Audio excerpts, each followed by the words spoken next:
Salud amigos, tripulantes de nuestra querida, contaminada y única nave espacial. La misma que, desde la última vez que nos vimos por estos medios, por supuesto ha dado otra vuelta sobre su eje imaginario y sigue generando acontecimientos y muy importantes en pleno desarrollo. Los acontecimientos hoy, como toda vez que me ven sentado, son la entrevista que tenemos hoy y el personaje que tenemos hoy. Estoy hablando de Freddy Bernal, constituyente, miembro del Parlamento, hombre de la sana rebelión cuando aquí se cambió la historia, y hombre que también se la ha jugado en las pequeñas y en las grandes y sigue dando que hablar en cuanto a su capacidad y futuro de gestión y del campo político. A veces es la hora de tomar las armas, a veces es la hora de hacer política. Y no siempre la política se hace con las armas, y no siempre las armas sirven para hacer política, pero aquí se dio una simbiosis muy interesante. Y por eso estamos dialogando. Bienvenido, Freddy. Buenas noches, Walter. El programa es tuyo y quisiera, en principio, que me contaras, lo voy a hacer en tono coloquial, ¿en qué andas ahora? Bueno, Walter, tú sabes que estamos en Venezuela en este debate hacia otro proceso electoral del 6 de diciembre.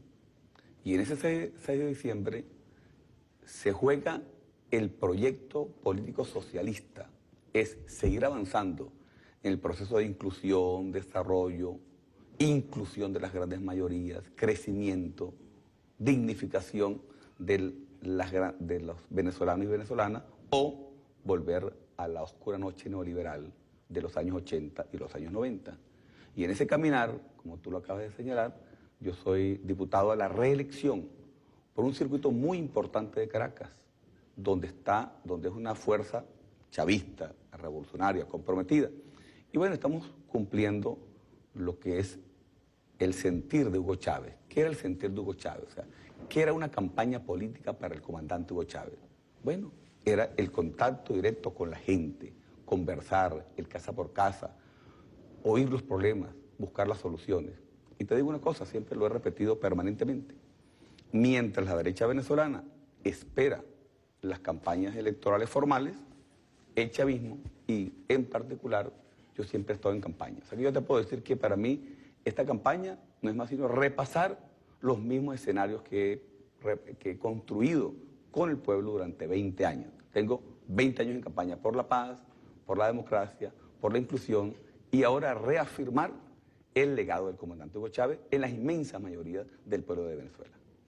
Doy fe de que así es porque poca gente de la televisión puede decir, yo recorrí todos los cerros y los barrios de Caracas. Y yo soy uno que puede decirlo en mi época de reportero, no en televisión, sino cuando el diario El Nacional me confiaba esas responsabilidades, ¿no?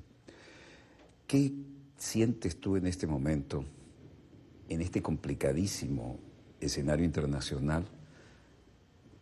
Parecería que hay demasiados factores externos que quisieran meter la mano, muy disimuladamente algunos, hasta sin silenciador otros, en la política interna de Venezuela. Fíjate, ¿estamos pisando un campo minado o ellos están pisando un campo minado? Yo creo que ellos. Fíjate, Walter, ¿qué es Venezuela o qué ha sido Venezuela en el contexto internacional de los últimos 30 años? Fue en Venezuela, en 1989, donde el pueblo de Caracas se rebeló contra las medidas del Fondo Monetario Internacional. O sea que el paquete de medidas del Fondo encontró en Venezuela su primera barrera. Luego, con el comandante Hugo Chávez, llegando al poder en 1998, se inicia el renacer del socialismo como modelo político-social de inclusión de las grandes mayorías. Pero no solamente eso, sino que el comandante Hugo Chávez, con su visión geoestratégica y geopolítica, en alianza con el presidente Lula y con Néstor Kirchner, esa tríada, retomaron, impulsaron la integración latinoamericana y caribeña, y lo más importante es que nunca nos van a perdonar los Estados Unidos. Le rompimos la hegemonía en el continente americano y le ocupamos lo que ellos llaman, entre comillas, su patio trasero. Es importante señalar que en la primera cumbre de Quebec, el comandante Hugo Chávez fue la única voz disonante ante el ALCA. Le dijeron loco, que no tenía razón. Y luego, 5 años después, el Mar de la Plata, allí derrocan el ALCA. Ahora, esta tríada impulsa, ¿qué impulsamos en América Latina?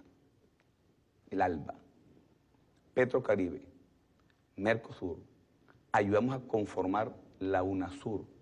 Y luego, después de un largo trabajo, no solamente con Lula, también con el presidente Tabaré, con el presidente Daniel, con el presidente Correa, con el presidente Evo Morales, un grupo de hombres y mujeres en la América Latina, se logra la CELAC. El sueño de Bolívar 200 años después. Además fue un momento mágico. Presidentes progresistas, cuanto Claro. menos, por no decir mucho más, en un promedio nunca visto, ¿no? Así es que fíjate, el sueño bolivariano del Congreso de Angostura, saboteado por Estados Unidos en 1824, se concreta con Hugo Chávez y un grupo importante de presidentes progresistas. Y eso, Walter, nunca nos lo van a perdonar los gringos, haber constituido una estructura político, social y económica sin Estados Unidos y Canadá. Ahora, a la muerte física del comandante Hugo Chávez, los Estados Unidos pretenden retomar otra vez las riendas. Ellos habían creado ya la Alianza del Pacífico como una especie de contraposición a el ALBA, a UNASUR y al Mercosur. Y bueno, allí con los países, con México, con Colombia, con Perú, con la Chile de la derecha, cuando estaba allí la derecha en Chile. Y con la séptima flota. Y con la séptima flota. Y hablando de la séptima flota, es importante, te voy a señalar aquí algunos elementos. Otro elemento, para que no se me pase por alto. Otra cosa que no nos perdona a nosotros los gringos. ¿Qué no nos perdona? Cuando el comandante Hugo Chávez llegó al gobierno por el voto democrático de las grandes mayorías, primero la OPEC estaba tambaleando y el petróleo estaba a $7 el barril. El comandante Hugo Chávez, con una visión geopolítica, geoestratégica del mundo, se fue a conversar por el mundo, con los rusos, con el mundo árabe, y logra la segunda cumbre OPEC, que se realiza nada más y nada menos en el Teatro Teresa Carreño, en Caracas, y logra allí una unidad de criterio sobre la necesidad de elevar los precios del petróleo, y poco a poco se estabilizan los precios del petróleo hasta llegar a 100. Eso permitió, y hay que decirlo, utilizar el petróleo como instrumento de integración, pero no solamente como instrumento de integración, sino como instrumento de desarrollo y de apoyo, porque todos los países de la cuenca del Caribe les llegaron los programas sociales, les llegaron los mecanismos para comprar petróleo y pago en cómodas cuotas, lo cual benefició inmensas mayorías. Es una cuenca del Caribe que estaba abandonada, que era más allá del patio trasero de los Estados Unidos, se transformó en un grupo de países dinámicos, comprometidos, beligerantes. Todo ese hermoso crecimiento de la América Latina lo impulsó el comandante Hugo Chávez con el petróleo como instrumento de unidad, instrumento de integración e instrumento en beneficio de los pueblos de América Latina y el mundo. Esa es otra deuda que los Estados Unidos no nos van a pagar. Y por eso ahora ellos vienen, Walter, vienen con una ofensiva donde tú lo has comentado en múltiples programas, que reiteradamente nosotros te seguimos en forma permanente, donde los Estados Unidos vienen por el control de las grandes reservas estratégicas del mundo. Y aquí me quiero apoyar en un mapa que habla por sí solo, en realidad. Permíteme aquí. Déjame que yo lo Walter, tenga. por favor. Porque siempre los atriles siempre me parecen Quiero- antipáticos aquí, así que lo tengo yo con muchísimo gusto. Yo quiero y para la hacer cámara. mención de algo interesante. Este mapa fue elaborado en el año 2012 por Geopolítica de los franceses, 2012. Este mapa tiene elementos interesantes, pero lo más interesante podría llamarse tres. Primero, los Estados Unidos tienen siete flotas navales. ¿Dónde están las flotas? Están o en las grandes reservas de petróleo o en las rutas de petróleo. ¿Dónde está aquí? Una en el mar de China, aquí, saliendo del estrecho de Hormuz. Está otra aquí, frente al mar Caribe. Está otra frente al Brasil. Está otra igualmente aquí, frente a la península de Corea del Norte. O sea, donde hay las rutas de petróleo. Ahora, ¿qué es lo interesante de esto? Dos cosas. Uno, vamos a ver esta ruta. Estrecho de Hormuz, salimos por aquí, Estrecho de Magallanes, y subimos. Por aquí va el 17% del petróleo. ¿Cuánto dura el petróleo de aquí a aquí? Más o menos entre 12 y 15 días. Muy bien. Ahora, aquí está un país que se llama Venezuela, nuestra hermosa Venezuela. ¿Cuánto lleva el petróleo de esta ruta? De aquí a aquí, apenas entre 3 y 5 días. ¿Qué significa eso para los latinoamericanos? Que el petróleo aquí es una ruta más larga, el flete es más alto, pero además esto es una zona de conflicto permanente.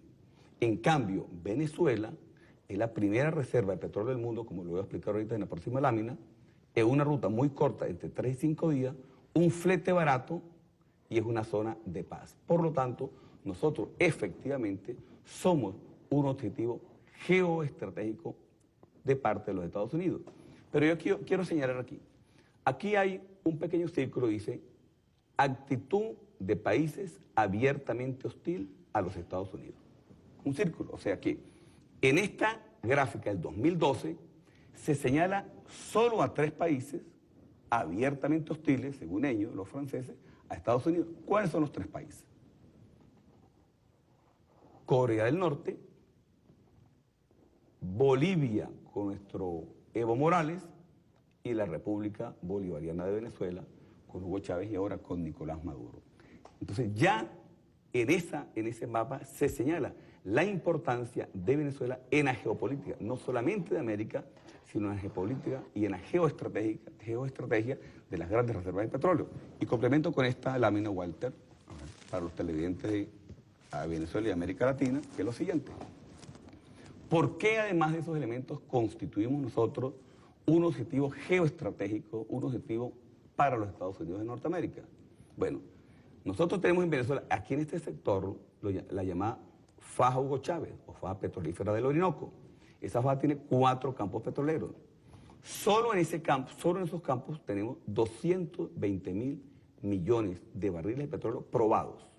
Eso es equivalente aquí. Los Emiratos Árabes Unidos, 97.000 millones de barriles. Kuwait, 101.000. Irak, 115.000. Irán, 137.000. Bueno, solo esta faja supera cualquiera de estos países. Y completo en Venezuela hay 297.000 millones de barriles de petróleo. Pero hay otro elemento que yo quiero llamar la atención. Los Estados Unidos tienen una influencia directa sobre Emiratos Árabes Unidos, sobre Kuwait, sobre Irak, sobre Arabia Saudita. Solo quedan 2 países sin el control de los Estados Unidos: Venezuela y la República Islámica de Irán. Gracias, Walter. Con esos 2 elementos, con esos dos mapas, yo quiero señalar que somos, Walter, como lo hemos repetido, como lo has dicho tú, como el comandante Hugo Chávez lo denunció y lo señaló en múltiples programas, un objetivo geoestratégico y geopolítico, por 2 razones. Por las grandes reservas de petróleo del mundo, pero además porque en Venezuela, de los tiempos de Hugo Chávez, hay un gobierno soberano, legítimo, popular, incluyente, con alta conciencia social y alta conciencia política de su devenir histórico. Y un pueblo que, a pesar de la tenaza económica que nos han puesto en los últimos 2 años y de conspiraciones de carácter interno, es un pueblo que sigue batallando. Porque hay que recordar que solo en los últimos 2 años, además de la tenaza económica sobre Venezuela y el saboteo interno, nos lanzaron presiones con Colombia, presiones con Guyana, con ExxonMobil, y el decreto del presidente Obama contra Venezuela. Entonces, tratan de estrangular a Venezuela desde afuera y desde adentro. Y a pesar de esas dificultades, hay un pueblo que trabaja, hay un pueblo que estudia, hay un pueblo que está convencido de la democracia y hay un pueblo, fundamentalmente, Walter, que no se devuelve al pasado porque ya supo lo que es la dignidad, el trabajo, el esfuerzo, el sacrificio y la inclusión que solo puede ser posible en un gobierno de corte socialista. Hay un detallito más en esta distribución geoestratégica que tan brillantemente señalaste, y es que las bases que nos negamos a tener aquí, estando el comandante Chávez en la presidencia, nos la colocaron en el norte franco, en las islas neerlandesas, las Antillas holandesas que dependen de la corona de Holanda, que es OTAN. Así es. Yo estuve presente en el retorno de un largo viaje, una escala que hicimos allí para hablar con las autoridades locales. El comandante Chávez me honraba con tenerme cerca de él en momentos tan neurálgicos como esos, ¿no? Me acuerdo que giró a la derecha y dijo, ojo con esto, Walter, porque él sabía que yo oía y nunca decía nada excepto que fuera autorizado. Y enfatizó, ojo con esto, Walter. Y digo, miren, nosotros sabemos que las bases que nos negamos a tener nosotros por una razón de soberanía se las van a instalar aquí. Entonces las islitas románticas y caribeñas del gran turismo de aguas cálidas para los europeos del Reino de Holanda se transformaron en bases de la OTAN y sí nos la colocaron allí. Ahora tenemos Colombia con 7 bases gringas, el derecho a usar su espacio aéreo, marítimo, terrestre. El último edicto es que no pueden tocarle un pelo a un soldado, así le viole la hija al presidente, y Dios me perdone. Así es. Y del lado derecho, ahora lo que faltaba, ¿no? En territorio en reclamación, la posición de posicionamiento militar, así que estamos triangulados. Fíjate, Walter, son 11 bases militares que rodean. Yo le hago la siguiente pregunta a los latinoamericanos. ¿Por qué rodear un país de apenas 916.050 kilómetros cuadrados y 30 millones de habitantes con 7 bases en Colombia, una en Curazao, una en Aruba, la de Guantánamo, la de Puerto Rico? Son 11 bases militares norteamericanas.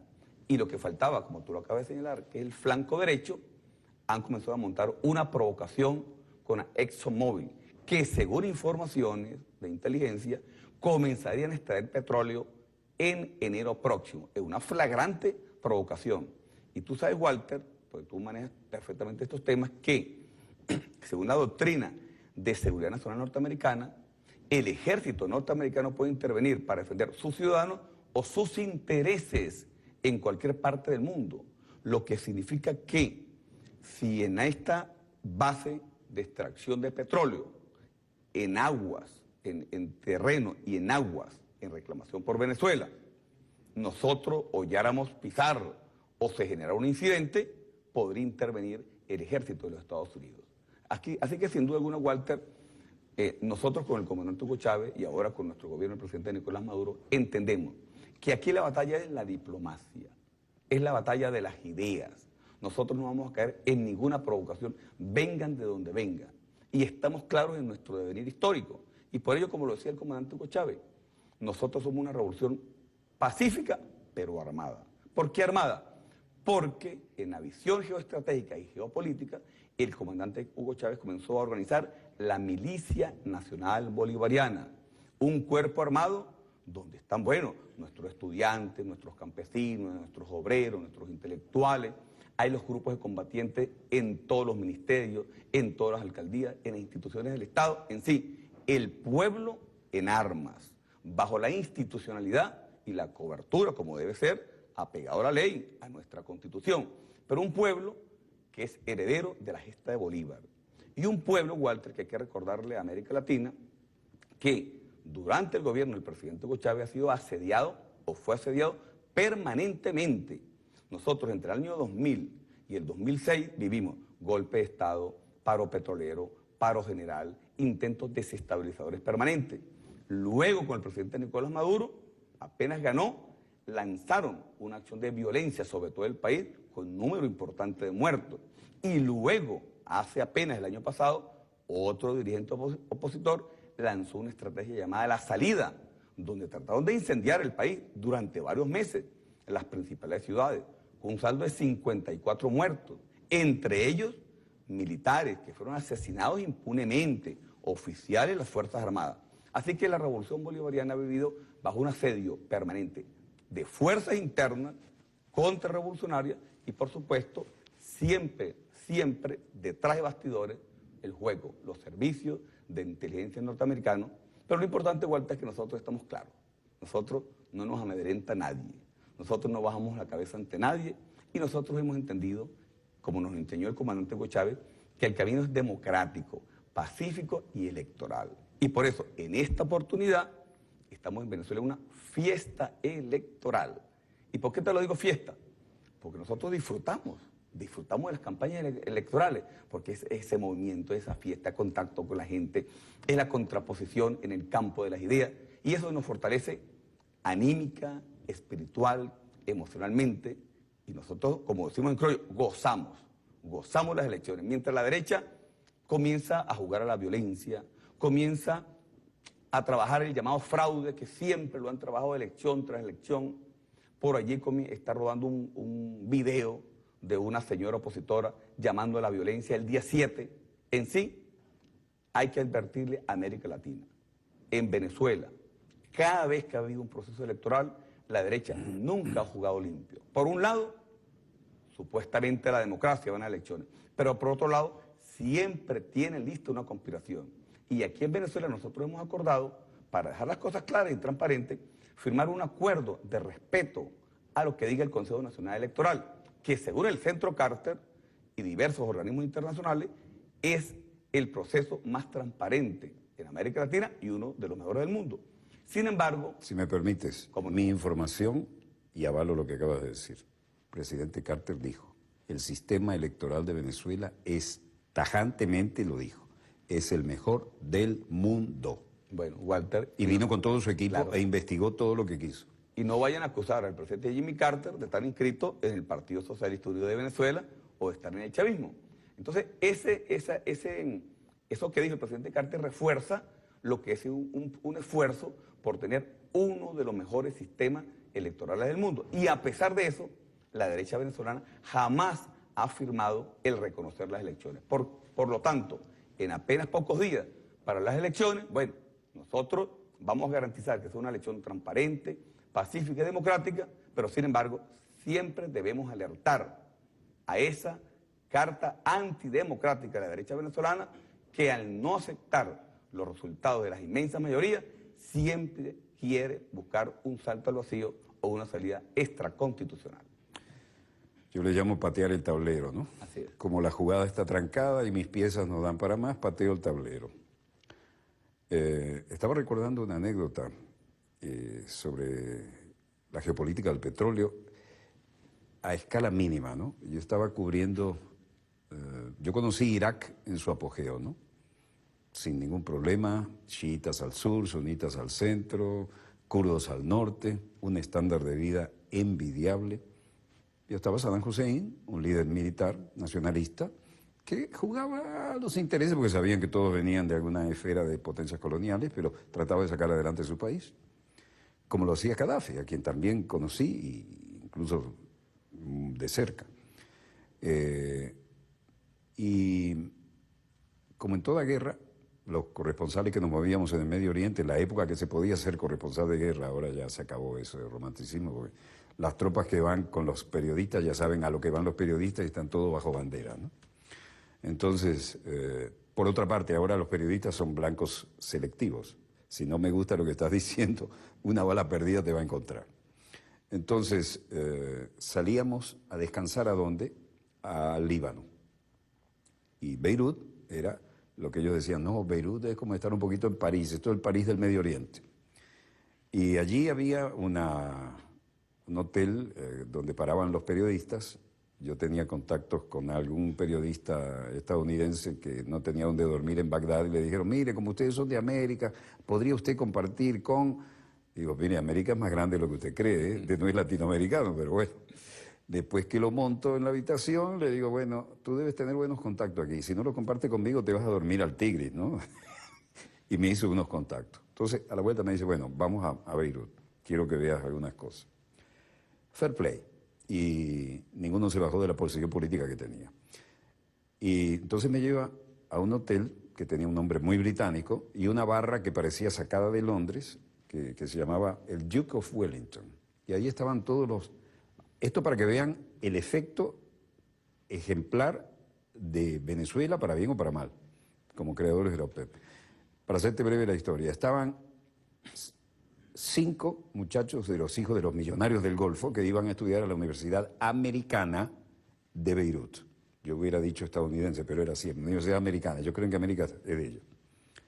Y entonces están diciendo, porque nosotros le enseñamos a todos cómo defender el petróleo y por eso es que hoy estamos así, decían ellos, ¿no? En su euforia, que se olvidaban que como musulmanes no debían echarse los wikis que se estaban echando. Y estaba conmigo este colega, que yo no sabía que era periodista, y de repente da un golpe en la barra del otro lado y le dice, bullshit, ustedes no saben nada de lo que están hablando. Ustedes están ahí llenándose la boca gracias a los venezolanos que crearon la OPEP y nos fregaron a todos y ustedes le enseñaron cómo defender el precio del petróleo. Y me quedé impactado, ¿no? Por supuesto, como conté una vez, dije, este gringo es mío, vamos allá, a echar un trago con él. El resultado fue que el hombre sí sabía de lo que hablaba. Y fíjate, Walter, que tan vigente es... Y no nos perdonan eso.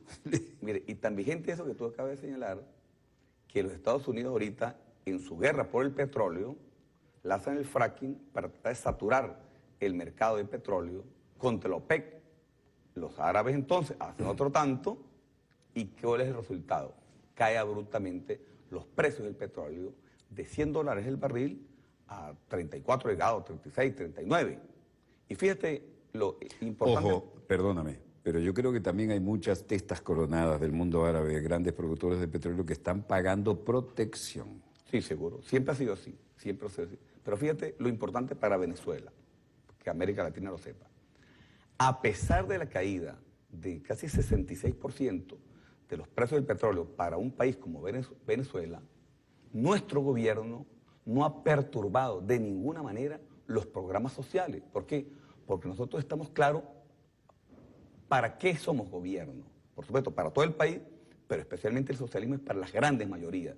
A pesar de la caída bruta de los precios del petróleo, nosotros estamos entregando este año, importante el latinoamericano, la vivienda número 1 millón, subsidiada y a veces entregada sin ningún pago a sectores populares de muy bajos recursos.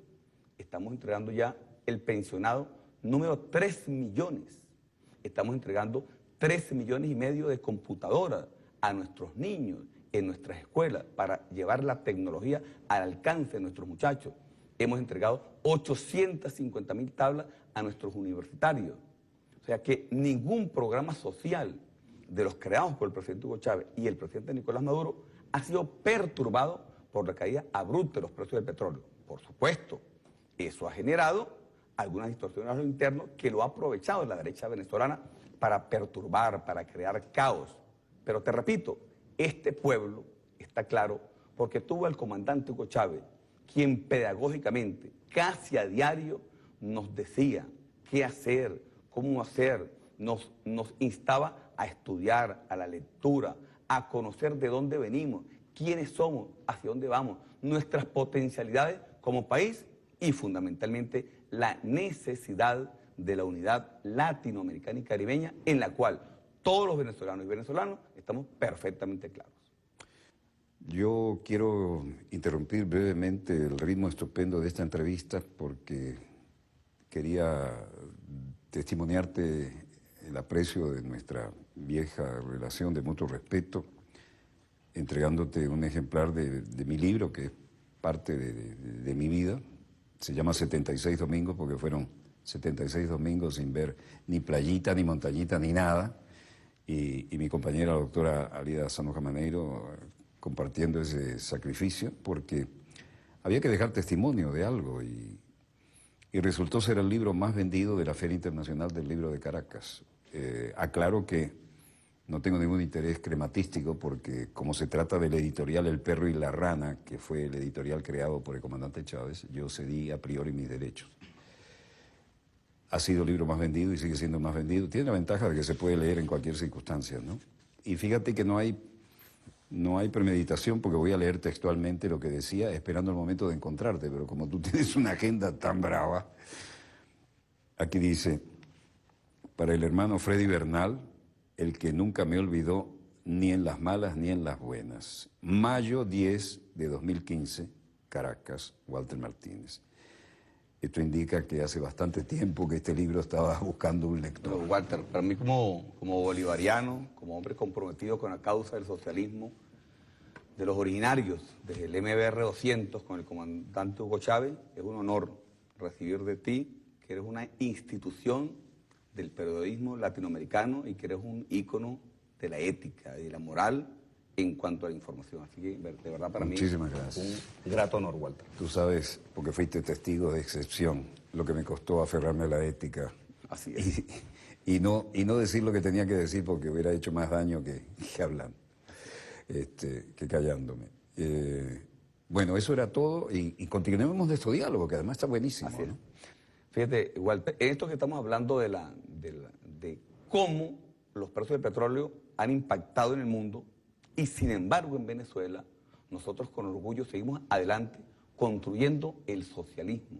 Porque te lo repito, Walter, en un mundo donde está pululando la guerra, en un mundo donde mandan los mercados, en un mundo donde hemos visto resquebrajarse la economía de Grecia, de Italia, de España, donde tiembla la Europa e incluso impactado los Estados Unidos, nosotros con Hugo Chávez demostramos que a pesar de la crisis global económica y financiera, Venezuela no se quebró, Venezuela siguió adelante. Nosotros, Walter, es importante señalarlo, cuando llegamos al gobierno teníamos una matrícula escolar de 658.000 muchachos, hoy tenemos 2.600.000. Tenemos la segunda matrícula universitaria de América Latina y la quinta del mundo. Cuando llegamos al gobierno revolucionario, solo 49.2% de los muchachos en edad escolar estaban estudiando. Hoy tenemos el 84, el 86, el 89%. ¿Qué significa eso? Que a pesar de las crisis que han ocurrido en el mundo, Venezuela sigue aumentando en salud, en educación, en seguridad social, en el cumplimiento de las metas del milenio. Y como lo ha ratificado el presidente Nicolás Maduro, no importa cuánto caiga el petróleo, nosotros no vamos a tocar los programas sociales y vamos a seguir adelante invirtiendo en la gente, porque lo que para la derecha es gasto social, para nosotros es inversión. Y por ello es que con este triunfo del señor Macri en Argentina, te lo quiero tocar, tristemente la derecha... Yo no quería ni tocarlo, pero ya que vamos por ahí, vamos a quebrar una lanza. Mira, dale. Fíjate, Walter, la derecha venezolana está de celebración. Es más, una señora que es esposa de un político preso en Venezuela por actos delictivos, estaba ya celebrando. Y ahora fíjate qué triste para Venezuela y para América Latina. La derecha venezolana, ante la falta de un líder de ellos en Venezuela y ante la falta de un proyecto, se cuelgan ahora de un argentino, con el respeto y el cariño y el amor que tenemos hacia los argentinos. Pero es lo triste de la derecha venezolana, más que señalar a los argentinos. Entonces ahora ellos creen que el efecto Macri se puede reproducir en Venezuela el 6 de diciembre. Y lo que no saben es que primero son dos realidades totalmente diferentes.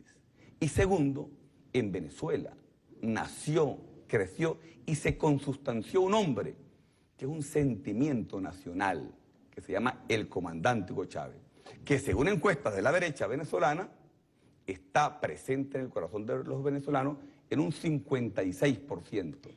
Y entonces la derecha venezolana quiere hacernos pensar que Hugo Chávez murió con su desaparición física. Y no logra entender ni la derecha venezolana ni los Estados Unidos que el comandante Hugo Chávez es un sentimiento nacional. Como lo dijo él mismo un 7 de octubre, antes de despedirse de nosotros, dijo: tú, niño venezolano, eres Chávez. Tú, mujer venezolana, eres Chávez. Tú, soldado en la frontera, eres Chávez. Así que, Walter, cuando yo estoy en campaña electoral y recorro los sectores populares, ¿a quién encuentro? Encuentro a un Chávez que está más vivo que nunca. Y es lamentable que el señor Macri, en una de sus primeras declaraciones, enfila hacia Venezuela. Pero tú viste la brutalidad que dijo este caballero. Claro. Lo de caballero es por decir algo, ¿no? Por el respeto que sí, se le pero, tiene. pero ¿de dónde, qué rédito puede sacar, después de haber ganado las elecciones, empezar a patear la cristalería? No, sencillamente, Inmediatamente se sumó el de Paraguay. Es el compromiso con Estados Unidos. Fíjate, ¿qué es lo que se está jugando en América Latina? seguir avanzando con los gobiernos progresistas de carácter socialista o volver a la oscura noche neoliberal de los años 80 y 90. ¿Por qué el señor Macri lanza dos dardos? Primer dardo, voy contra Venezuela a sacarla del Mercosur. Segundo dardo, lanzo un puente hacia la Alianza del Pacífico. O sea, Macri viene contra el ALBA, viene contra Mercosur y viene contra la UNASUR.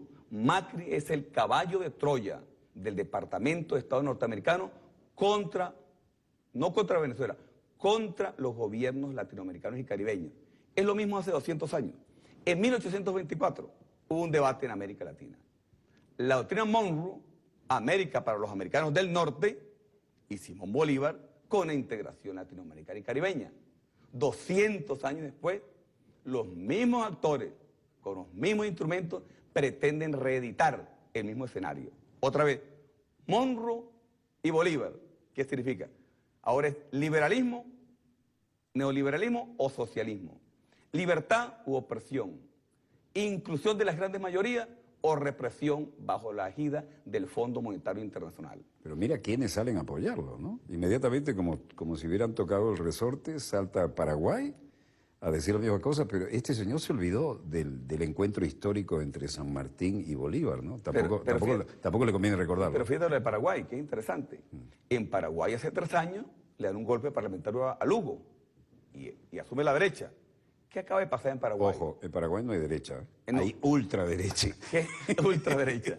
Está el Partido Colorado. Sí. ¿Qué acaba de pasar en Paraguay? Bueno, después de la acción de la derecha, que es excluyente, que es represiva, que tiene el mercado como su sueño ideal, ¿verdad? La izquierda vuelve a retomar las alcaldías. ¿Por qué? Porque los pueblos no se devuelven, Walter.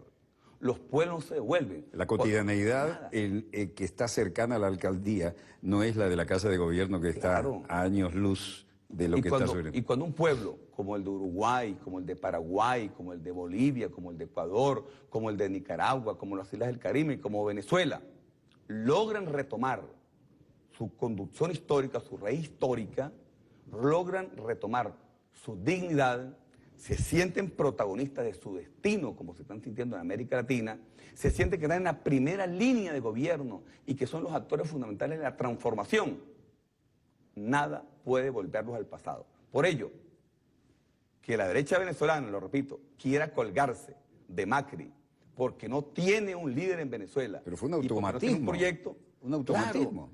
Claro, habla Macri y ¡pam! Claro, porque es que... Paraguay y la derecha venezolana. Porque la derecha venezolana es vacía, sin proyecto. Yo le hago una pregunta a la derecha venezolana. ¿Cuál es el proyecto? Porque primero era fuera Chávez, fuera Chávez. Y cuando se les preguntaba, y luego Chávez, ¿qué? Bueno, después veremos qué hacemos. Ahora dice, fuera Maduro. No, es un grupo sin proyecto, pero además con una oferta engañosa. Porque por ahí andan diciendo, o sea, los candidatos de la derecha, como que creen que el 6 de diciembre hay elecciones para alcaldes o para gobernadores o para presidente. ¿Y quién dijo que el presidente de la República se va a elegir el 6 de diciembre si aquí hay un gobierno constitucional hasta el año 2019? Lo que hay son elecciones parlamentarias para diputados. Además, para diputados que quieran defender los intereses del pueblo. Es bueno que lo sepa América Latina. Qué bueno lo que estás diciendo, porque lo que se transfiere al exterior va tan sesgado como lo que estamos viendo hacia adentro, ¿no? Pero fíjate, esto que es interesante. ¿Qué hacen los diputados de la derecha? 2 ejemplos para que América Latina lo sepa. Nuestro gobierno, en los últimos 2 meses, ha tomado, entre otras medidas, un aumento general de sueldos y salarios y un aumento de las pensiones a nuestros abuelos. ¿Qué hizo la derecha venezolana? Estuvo en contra del aumento de salario a la población venezolana y estuvo en contra de incluir a nuestros abuelos y a nuestras abuelas en las pensiones dignas. Esa es la derecha que se tiene en Venezuela, para que ustedes los conozcan, argentinos, paraguayos, brasileños, latinoamericanos, hermanos. Además, en Venezuela se están realizando ahorita, son 114 elecciones. ¿Y la entidad cómo es eso? Claro, no es una elección de carácter nacional, es una elección de carácter circuital. ¿Qué significa? Que en cada territorio hay liderazgos concretos, hay gestiones concretas. Y mientras nosotros tenemos un proyecto de país, que es el socialismo, qué triste lo que dice la derecha. Solo hace unos días, el dirigente que coordina la mesa de la Unidad Democrática acaba de decir que el objetivo de la derecha venezolana en el Parlamento es luchar por los presos políticos. O sea, no es por la educación, ni por la salud, no por la vivienda, ni por la integración, ni por el crecimiento, ni por la inclusión. Es por los presos políticos, que además hay que corregir la América Latina. No son presos políticos, son políticos presos por haber cometido delitos previstos en el Código Penal venezolano y que están sentenciados según las leyes de Venezuela. Ahora, Walter, de verdad, este debate es interesante. Nosotros tenemos un camino claro de inclusión, desarrollo, crecimiento. Tenemos el plan de la patria, tenemos un liderazgo como el del comandante Hugo Chávez y tenemos un trabajo, como lo dije en principio, que no es un trabajo electoral, es un trabajo de todos los días. El chavismo tenemos toda la vida en la calle, trabajando por la paz, trabajando por las grandes mayorías, trabajando por la inclusión, trabajando por el desarrollo, y el pueblo de Venezuela está perfectamente consciente de que nosotros no somos unos oportunistas o no somos unos improvisados en materia política. No, tenemos 20 años desde que insurgimos en función de la grande mayoría, no hemos dejado de estar allí al lado del pueblo. Fíjate, a nosotros, como decíamos, no, hay gente que no nos perdonará jamás que seamos los creadores de la OPEP, ¿no? Y que le hayamos dado la vuelta a ese mercado. Aquí hay algunos elementos que recogía de la revisión diaria, ¿no?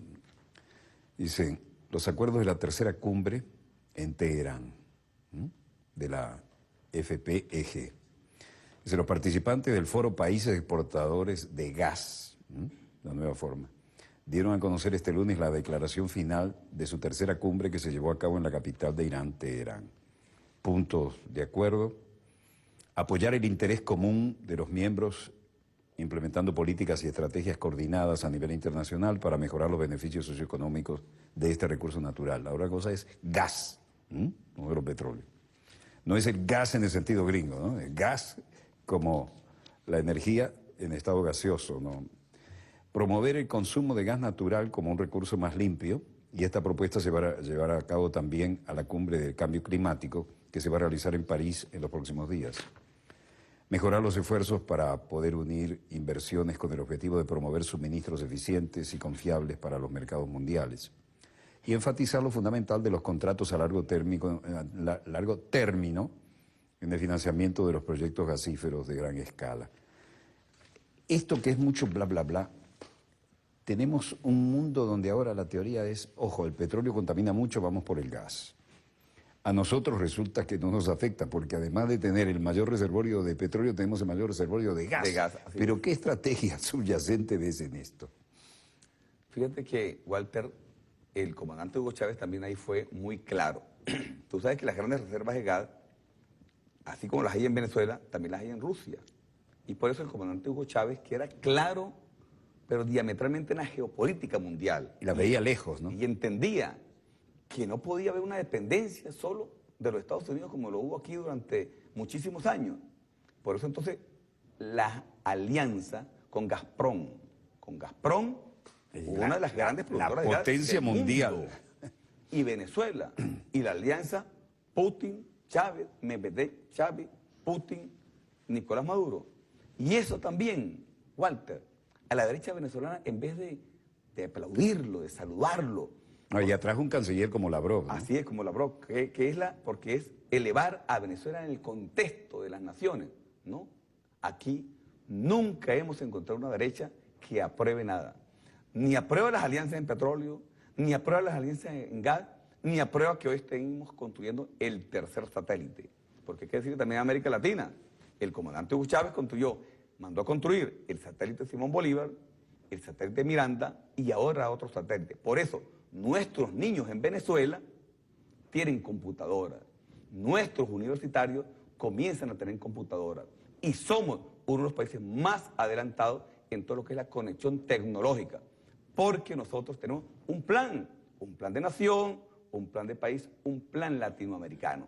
Y por ello, tengo que repetirlo una y otra vez, el 6 de diciembre en Venezuela no solamente se juega el proyecto nacional, no, es más allá, es un proyecto latinoamericano, es un proyecto caribeño, es la integración, es el crecimiento, es la unidad y es la paz.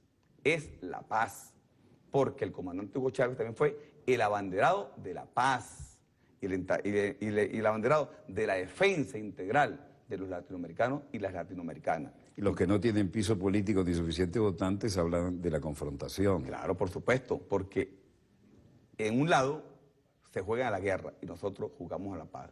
Y a pesar de las provocaciones, a pesar de la ExxonMobil, a pesar de las bases militares, nosotros queremos un mundo multipolar. Un mundo multipolar que cada vez se está ejerciendo.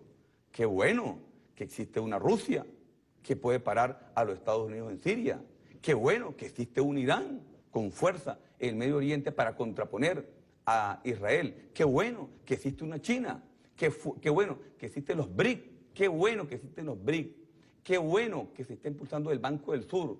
Qué bueno que se está impulsando el Banco del BRIC. En sí, es la multipolaridad donde Hugo Chávez era un fehaciente creyente y un fehaciente practicante.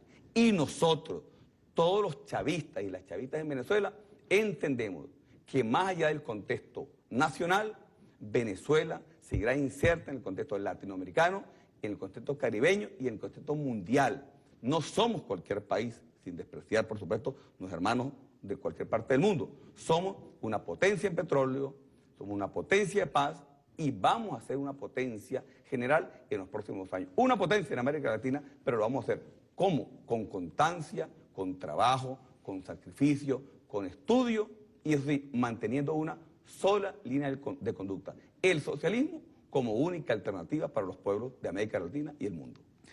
Tú ves, este sería un cierre magnífico para un programa, pero esto está tan bueno que nos han dado unos minutos más. Dime una cosa, ¿tú ves que alguien realmente está tratando de cambiarle el mapa geopolítico al Medio Oriente, que significa petróleo, aparte del aliado privilegiado de Estados Unidos, que es Israel, ¿no?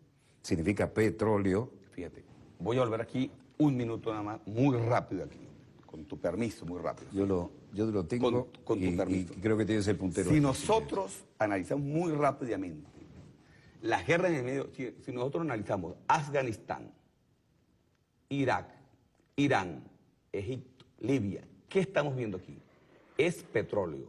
O son las grandes reservas de petróleo o es el paso del petróleo, o por el canal de Suez o por el estrecho de Hormuz. Así que cuando analizamos Afganistán, Irak, Irán, Libia, Siria, ¿qué se está jugando? Petróleo. Entonces, y por el canal de Suez ya no pasan los supertanqueros, claro, que son los que rinden más. Y uno de los grandes negocios del petróleo es su transporte. Claro, entonces colateral. El juego en el mapa de la geopolítica mundial es petróleo. Y en ese juego, Venezuela es la más grande reserva de petróleo del mundo. Así que Venezuela es esperanza para la paz. Venezuela es esperanza para la humanidad. Nosotros no somos un país violento, jamás lo hemos sido.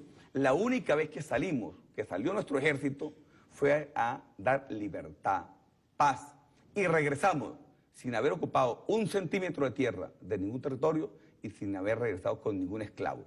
Nosotros somos un país de libertad. Si tú me permites, le dimos libertad a 5 naciones. Somos los hombres de Bolívar, los herederos de la paz, los herederos de la libertad. Y Venezuela está dictaminada por la providencia para ser llama de paz, llama de esperanza y llama de amor y entendimiento en América Latina. Y eso no va a volver atrás nunca. Lo juramos por Dios, por Bolívar y por Chávez. Yo no me atrevo a extender más allá de este programa porque creo que esto es un muy digno final y casi diría yo que es una declaración de principios, una renovación más que una declaración de los principios en los cuales estamos todos jugados, ¿no? Así es, bueno. ¿Qué quisieras dejar tú como mensaje a nuestra audiencia que además cubre, te voy a decir algo, es imposible tener los números que tenemos. Nosotros no medimos números en este canal, pero uno tiene amigos invisibles, como decía el maestro, en los demás elementos donde sí viven de esto, ¿no? El rating que tiene este programa sería imposible si la oposición en su absoluta mayoría no nos viera. ¿Qué mensaje quieres enviar tú? Quiero hacer una invitación a todos los venezolanos y venezolanas este 6 de diciembre, a que votemos por la paz, votemos por la inclusión, Votemos por el progreso, votemos por el amor y votemos por la unidad. No volvamos, no intentemos ni siquiera pensar en la vuelta del pasado, a la oscura noche neoliberal de los años 80 y los 90. Este país no se regresa, este país no baja la cabeza, este país no es servil a ninguna potencia extranjera. Este es el país del amor, este es el país de la victoria y el 6 de diciembre encontrémonos en Chávez, encontrémonos en el futuro, vota por ti, vota por Venezuela. Que así sea. Esto me parece que merece nuestro grito de guerra, ¿no? Equipo a mi voz, ¿cómo quedó eso? ¡Bien! ¿Cómo? ¡Muy bien! Que así sea. Disponga usted de las cámaras, señor director.